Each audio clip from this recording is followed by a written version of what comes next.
A very warm morning to my little Patines.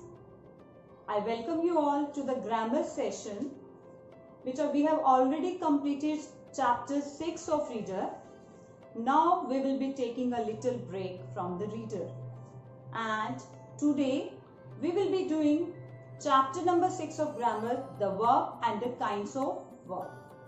I hope you all have enjoyed reading of stories and poetry. Now you must be wondering what is new in this topic of grammar, the verb. We have already done in our previous classes also. Yes, you have done. But there is something new. As per our classes, as per our standards, we learn something new in our next class. So what is new? You must be wondering about it. So let's start. Let's get started with the topic, the verb and the kinds of verb. The verb. What do you mean by verb? Can anybody tell me, is a sentence is complete without verb? Which a verb is an action word or a doing words are called verb. Whatever action, whatever doing words we are performing, that is called verb. So a sentence is not complete at all without a verb. For example, Ram eats mango. What is verb here? Ram is subject, mango is object, and verb, what action is doing? Eating mango. So eat is a verb. If we will remove this verb here, eat, Ram mango, it does not make any sense at all. So without verb, a sentence is not complete. A sentence doesn't make a sense. Okay, beta? So in a sentence, there must be a verb. So the verb and the kinds of verb. Now the question arises, as we know the verbs are the action words and the doing words. Because we do actions in different ways. Sometimes we perform physical actions, sometimes we perform mental actions, right? Sometimes we define our state of being. So in different ways we perform different kind of actions. So first is a physical action. Physical action, it is also a verb. We are doing some action. So how we are performing physical action in which our physical involvements are there. The action which can be seen. For example, Mohan plays football. Mohan subject and football is a object and play is a verb. So when Mohan is playing, you can watch the match. How is he playing? So it is his physical action play. Clear? Next is a mental action. Mental action, it denotes mental activity. Mental activity that cannot be seen. For example, I bless him for all the success. If you are blessing someone, so bless is an action, it's your mental activity. You are blessing someone. So that activity, that action cannot be seen. This is called mental action. Next is I wish I were a bird. I wish. So it's my mental, it's my only wish that cannot see. Okay, that you cannot see now. What is my wish? So it is called mental actions. Next actions is called a state of being.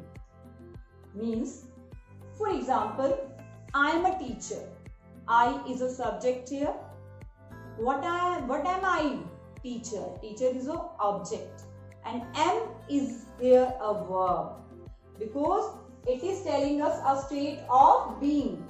Clear, beta? So, to specify any state of being, any state of action, we use to be. We use various forms of be. Beta, be consists helping verb is, am, are, was, were, will be according to the tense. If I am talking about present, I am a teacher. If I want to talk about the past, I was a teacher.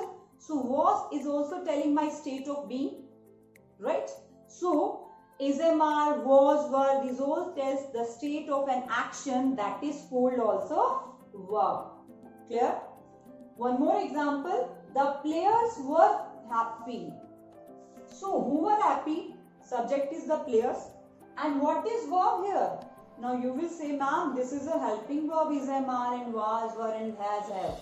Beta, sometimes if in this sentence no verb is given, but Here, this is the main verb. Was, were, is and are.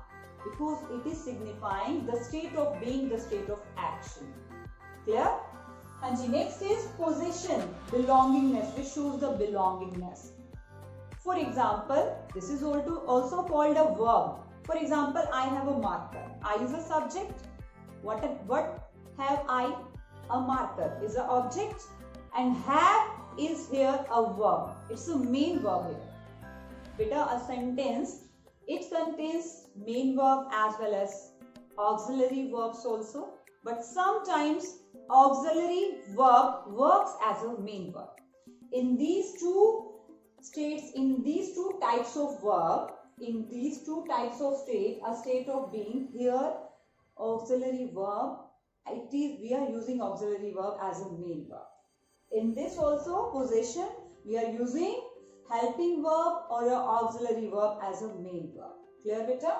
So I have a book. So have is here a main verb. Clear? That house has a beautiful lawn. That house is a subject here. Has, it's a verb here. It's a main verb in this sentence. So according to sentence, beta, it depends. We are using it as an auxiliary verb or a main verb. Okay, so we can use these action words in different ways, whether it is in a physical form or a mental way, whether we can signify our state of being, and we can show the possession also. Clear? These are the four ways to express any actions. Okay, now let's start kinds of verb. See, as you know, we have done this earlier also in 5th class also. Transitive, intransitive, and the next type of verb is ditransitive, which you have not done in your previous classes. So, kinds of verb, first is transitive. It's very simple, but a transitive verb is a verb in which an object is required. For example, Mohan painted a picture. See, what is subject? To identify an subject, what we do, beta, whosoever is performing an action, that person is called subject. Clear? To whom we are talking about, that is called subject. And whatever we are talking about subject, that is called predicate. We have done in chapter number 1. So in this sentence, Mohan painted a picture. Mohan is a subject. Painted, it's a verb. And what did Mohan paint? A picture. A picture is an object. Beta, some students might have a confusion to identify an object. How can we identify? Beta, we always think after verb there is always an object. It's not like that. It's not necessary, beta, after verb there must be an object. No. So how can we identify an object? Beta, to identify whether it is an object or not, we will frame a question on this word. If this word is giving the answer of what, who and whom, then it is an object, otherwise it is not an object. For example, Mohan painted. What did Mohan paint? Answer is a picture. A picture is giving answer of what? So it is an object here. Clear? For example, Ram goes to temple. Now you tell, temple is an object or not? Ram is a subject, Ram is going. Go is a verb, to temple.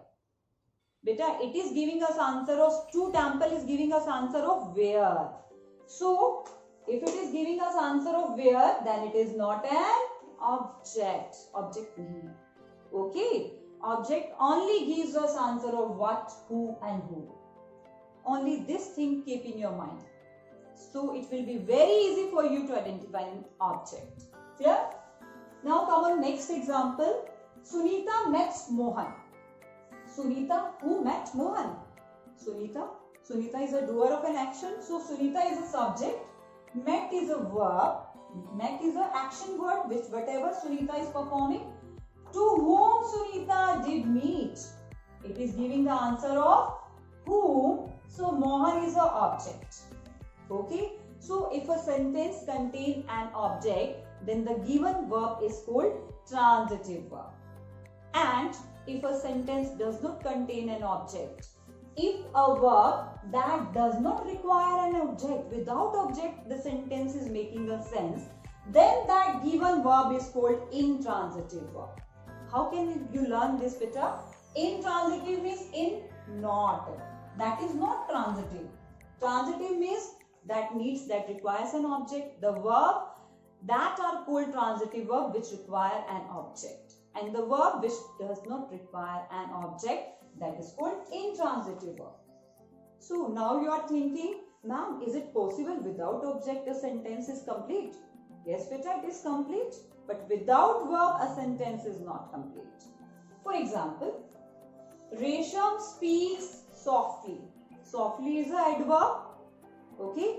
And Resham is a subject who is speaking. Resham.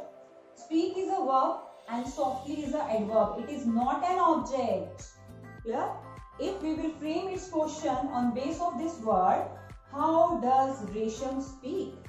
It is giving us answer of how, not what, who and whom. So softly is not an object. So if a sentence does not contain an object, then the given verb is called intransitive verb. Okay, beta? Now, one important point which I am going to tell you. Beta, we can use certain verbs as a transitive as well as in intransitive forms. If we are using object with that particular verb, then it becomes transitive. If we are not using any object with that verb, then that given verb will become intransitive verb. For example, the birds flew away. What is verb here? Flew. Flew is a verb and the birds is a subject. So flew away. Flew is a verb and here no object is given. So flew is a, yes, flew is a intransitive verb. Very good. Now we can use this fly verb as a transitive verb also if we will add any object. In next sentence, the child fly kites. The child is a subject. Fly is a verb. Here in this sentence we are using an object. What does the child fly? The child flies kites. So kites is an object. Now fly is a transitive verb here. Clear, beta? Next is the shop opened at 11 o'clock. The shop opened at 11 o'clock. Here no object is given. The shop opened. Here time is given. It is giving us the answer of when, not what, who and whom. So it is not an object. Now open is a transitive or intransitive verb? It is, yes, intransitive verb. Very good. Very good, beta. And in next sentence, Ajay opened the window. Now, Ajay is a doer of an action, subject. Open is a verb. We will check whether it is transitive verb or intransitive verb. How can we check? We will check whether it contains an object or not. So, we will check the window is an object or not. We will frame the question. What did Ajay open? The window. So, the window, it's giving the answer of what? It is an object. So, it is a transitive verb here. Next is ditransitive verb. Beta, ditransitive verb, a verb that can have two objects. In a sentence, if here are two objects, then that given verb is called ditransitive verb. Clear, beta? For example, my brother gifted me a book. My brother is a subject. Gift is a verb. Okay, beta, there are certain words which can be used as a verb, as a noun also.